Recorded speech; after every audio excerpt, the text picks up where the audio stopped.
dubiously. "Splendid," I said. "Why, they look like sore fingers done up in stalls," I said. "I say, I don't like the look of them." "Don't have any then," I said, commencing another, while every one present, the doctor included, followed my example with so much vigour.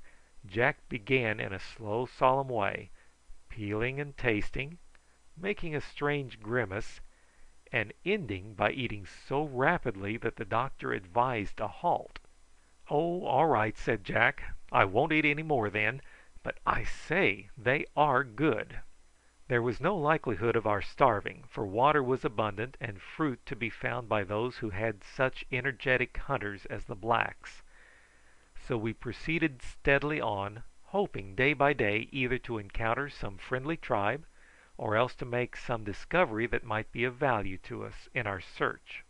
And so for days we journeyed on, hopeful in the morning, dispirited in the heat of the day when weary.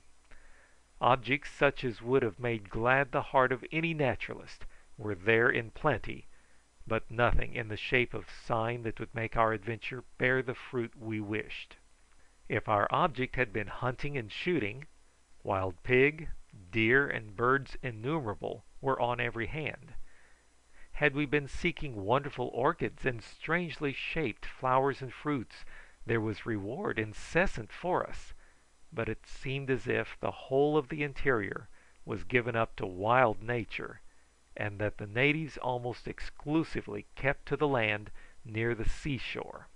The doctor and I sat one night by our watch fire talking the matter over, and I said that I began to be doubtful of success.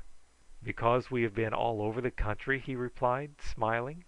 "Well, we have travelled a great way," I said. "Why, my dear boy, what we have done is a mere nothing. This island is next in size to Australia. It is almost a continent, and we have just penetrated a little way." "But I can't help seeing," I said, "that the people seem to be all dwellers near the sea coast." "Exactly. What of that?" he replied. "Then if my poor father were anywhere a prisoner, he would have been sure to have found some means of communicating with the traders if he had not escaped." "Your old argument, Joe," he said. "Are you tired of the quest?" "Tired? No!" I cried excitedly. "Then recollect the spirit in which we set about this search. We said we would find him." "And so we will. My mind is made up to find him, if he be living," I added mournfully. "Aha!" said the doctor, bending forward and looking at me by the light of the burning wood.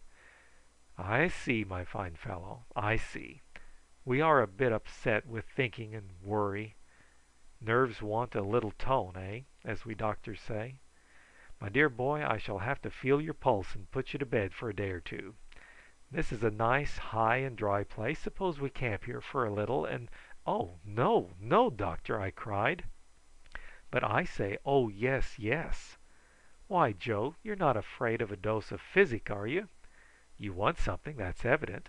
Boys of your age don't have despondent fits without a cause." "I've only been thinking a little more about home and my poor father," I said with a sigh. "My dear Joe," said the doctor, "once for all I protest against that despondent manner of speaking. My poor father! How do you know he is poor?" "Bah! Lad, you're a bit down, and I shall give you a little quinine. Tomorrow you will rest all day." "And then?" I said excitedly. "Then," he said thoughtfully. "Then? Why, then we'll have a fishing or a shooting trip for a change, to do us both good, and we'll take Jack Penny and Jimmy with us." "Let's do that to-morrow, doctor," I said, "instead of my lying here in camp." "Will you take your quinine then, like a good boy?" he said laughingly. "That I will, doctor. A double dose!" I exclaimed.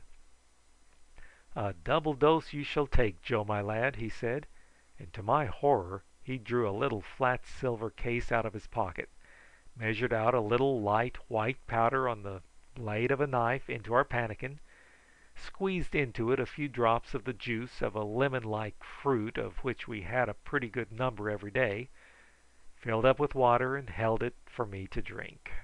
"Oh, I say, doctor!" I exclaimed. "I did not think I should be brought out here in the wilderness to be physicked." "Lucky fellow to have a medical man always at your side," he replied. "There, sip it up. No faces. Pish! It wasn't nasty, was it?" "Ugh! How bitter!" I cried with a shudder. "Bitter? Well, yes; but how sweet to know that you have had a dose of the greatest medicine ever discovered. There, now lie down on the blanket near the fire here, never mind being a little warm, and go to sleep." I obeyed him unwillingly, and lay attentively watching the doctor's thoughtful face and the fire. Then I wondered whether we should have that savage beast again, which had haunted our camp at our first starting, and then I began to doze off, and was soon dreaming of having found my father and taken him in triumph back to where my mother was waiting to receive us with open arms. CHAPTER 25. How the doctor took me in hand.